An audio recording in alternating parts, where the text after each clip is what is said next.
Want to improve your chess fast? Then you've come to the right place. In this video, I'll share 7 important mindset shifts which will help you think like a 2000 rated chess player. Let's jump in. Number 1 is to always ask what your opponent's last move has changed about the position. Or in other words, what is true about the position now which wasn't true before? I think a real focus on this can improve your results dramatically. And I'm going to illustrate this with a game played by one of my students against me in a training game. This is Benton versus Rose 2026. In this position, I played rook to c8. And my student, if he had applied this lesson that I'm sharing here, should have asked himself what has just changed about the position now that the rook is on c8. Well, one thing that's changed about the position is that the rook is now aligned against his queen. It's not attacking the queen, but it is on the same file, and this should set off alarm bells. Particularly because it's a semi-open file, it can lead to tactics. And that's exactly what happened, because my student, failing to apply this lesson, played knight to e5 here. Now, there's a tactic for black. I'll flip the board so you can see it more easily. And that tactic is, of course, knight takes d4. The pawn can't take back because it's pinned in front of the queen. I won a pawn and I went on to win the game. Just having this mindset of every single move, asking what has just changed about the position, can lead to spotting more tactics and avoiding blunders like my student made in this game. If you found that last example to be instructive, then there's plenty more where that came from. So click the subscribe button now so you don't miss out on any of the future videos that I'm preparing for you. Now on to our second lesson, which is to respond to threats with counter threats. Whenever a strong chess player is attacked by their opponent, their first instinct is not to respond to the threat, but rather to counterattack. And that's what I want to see you build into your play as well. We're going to illustrate this with a position from Polgar versus Smirin 2000, and a sideline where if black had played d5. So d5 attacks white's light squared bishop, and I think many low-rated chess players would see this threat and move the bishop out of the way. But this move would see all of white's advantage disappear, and in fact the advantage swing firmly in black's favour. Instead, what I want to get across in this lesson is that when you see one of your pieces attacked, you should look to counterattack, and Polgar would have almost certainly in the game played f6, I'm pretty sure. Being the strongest female chess player of all time, this is what she would have had in mind. So you actually leave your own light squared bishop under attack and create a threat of your own. And the point actually is not to respond to the capture of your bishop by taking black's bishop. Much stronger actually is to play queen to g3 here, threatening checkmate. And there's actually nothing that black can do about this. This bishop is pinned, and there's no way to add a defender to it, so black can resign. Similarly, if black decides to go for the critical line, taking the pawn, white would take back, and if black tries to regain the piece, well then a check on the g-file is going to be terminal. So always remember this. Whenever your opponent attacks you, your first thought should be to counterstrike, creating bigger threats. That's how strong chess players think, and that's how you can improve your own rating as well. Lesson 3 is learning to spot intermezzos, or in-between moves.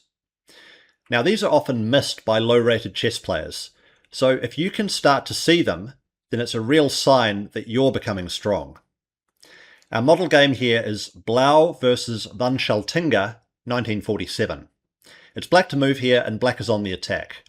White's last move was knight to g1, going defensive, whereas black is aggressively pushing pawns in front of their own king.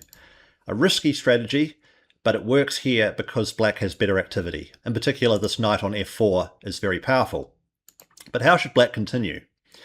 Well, the surprising move here is g4. The reason that this can work is because of intermezzos. At first it seems that this move isn't possible because white has 2 defenders against the g4 advance, and black only has the bishop in support. So pawn takes g4, right? And white has just won a pawn.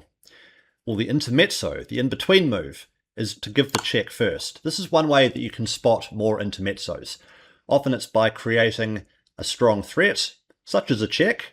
It could also be a threat on a high-value piece, such as the enemy queen or the enemy rook. But these intermezzos can allow new possibilities which aren't available at a superficial observation of the position. Because now after the check, and really the only way for white to block this is with knight to h3, then the bishop comes in, and now black has got a strong initiative. The queen is attacked, there's 3 pieces around the white king, and black should go on to win this. Now, the position will always be different every time, but look for these in-between moves, because it can help you find moves which seem impossible at first, but upon calculating more deeply and spotting the intermezzo, become possible. If you're a high-achieving adult looking to break through to the next level in chess, then check out the Road to 2000 Chess Mentorship program by clicking the link in the description below. Some of my students have had amazing results recently, including one who went from 900 to over 1200 in just 8 weeks, and another who went from 1100 to over 1400 in just 3 months. If you'd like those types of results for yourself, then check out the Road to 2000 Chess Mentorship program. We can set up a time to chat and work on your chess together. Lesson number 4 is to improve pieces with tempo. If you can get your pieces to better squares, more aggressive squares with threats against the enemy's pieces, then that's naturally going to improve your position. We're going to use Schlechter versus Tarrasch 1903 as our model game here. It's white to move, and here white played knight to e4, attacking the black queen and getting the knight to a better square. So this has improved white's position, because now not only is the knight on a better square, but black has to react, moving their queen away to a worse square. It does so with queen to d8, and now white does the same concept one more time, rook to d1. Now this is a very important move, because this is going to force the black queen away from the defense of one of the key attacking focal points from white's point of view. So the queen on d8 is helping to defend f6. But once the queen is forced to leave, let's say to b8, for example, then f6 is much weaker. Actually, in the game, after rook to d1, black resigned, given how dire their situation was. But let's just see what would have happened if a few more moves had been played. So queen to b8, for example, well, white gets to open up the position via g takes f6. The bishop can't really take back because it will just get lost. That pawn is pinned in front of the king, so it can't capture the knight. Of course, if the bishop moves away somewhere, well then white will just continue attacking, and it's going to be checkmate or a decisive loss of material in pretty short order, which is why black was justified in resigning all the way back here. Being 2 of the best chess players in the world at the time, they understood all of this, they could see what was coming, there was no need to play it out. But notice how white's position became overwhelming due to the addition of the knight on e4. This helped attack the f6 focal point, which later became decisive. I don't think you even need to see the entire sequence, though, to understand that attacking the queen, forcing it backwards, and then also getting the rook to a better square is going to improve white's position. And oftentimes when you play moves like this, the tactics appear, and that's just what happened in this case. Lesson number 5 is to provoke pawn moves around the enemy king.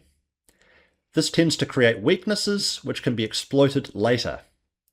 Now the position in front of us comes from The Art of Attack in Chess by Vladimir Vukovic, which by the way is one of the best books if you want to become a better attacking player.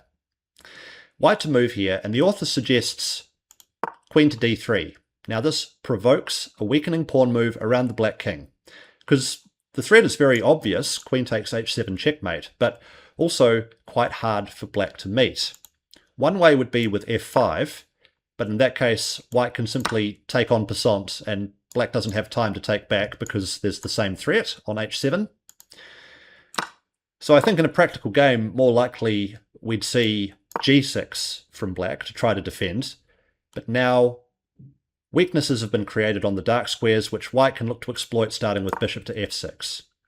And now white's plan is going to be very simple. It's going to be queen to h3, queen to h6, and queen to g7 checkmate.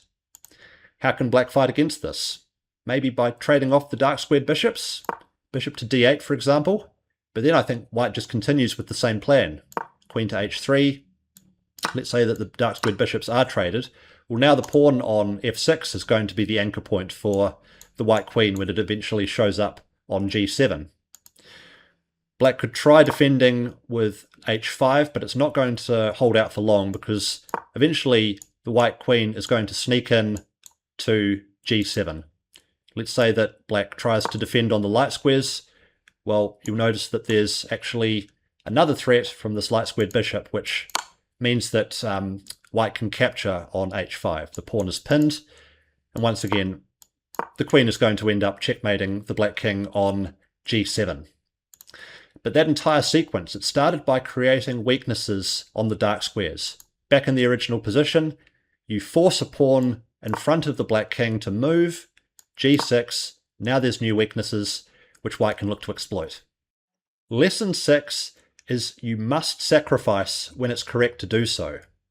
You need to play in the way that the position demands. Now a model game here is Blackburn versus Blanchard 1891. I do love the fact that we can still learn from chess games played such a long time ago. In this position, black castled kingside. And now it is correct for white to sacrifice, starting with bishop takes h6.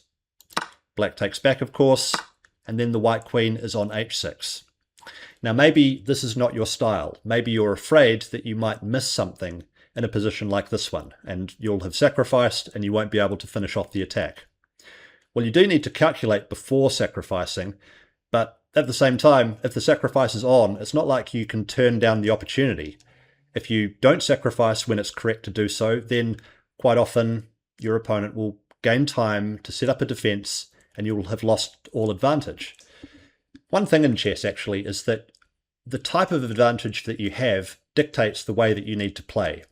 So if the advantage is one that involves a sacrifice, then that's the way you need to play, even if you're a slow strategic positional player. Now, Blackburn wasn't a slow strategic positional player. In fact, he was one of the most aggressive attacking players of the 19th century. So this way of playing is very natural to him, but still, let's see the finish of the game because it didn't last very long. Again, you might be afraid that you'll miss something in the defense, but through calculation, I think it's pretty easy to see that black is not going to be able to withstand all of white's threats here. Knight to g5. The threat is queen to h7 checkmate now. Black tried to create an escape square, but it didn't last very much longer. After just a few more moves, a few more checks, the game finished in white's favour. So remember this, whenever you see the possibility of a sacrifice, do calculate it, but also don't shy away from the complications if you believe that the complications favour you. Lesson 7, keep mating patterns in mind to find surprising moves. I think familiarizing yourself with all the checkmating patterns is one of the best things that you can do to improve your strength in chess. And I'm going to illustrate this with a sideline from Pitchark versus Floor, 1934.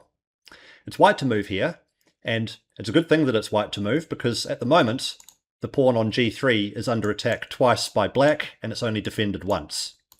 So white would play bishop to f2 to defend. Now how can black continue to add pressure? Well, it's with the surprising move, using the tip that I'm sharing in this lesson, bishop to h4. Now this adds another attacker to the g3 pawn, so if white does nothing, it's going to be captured.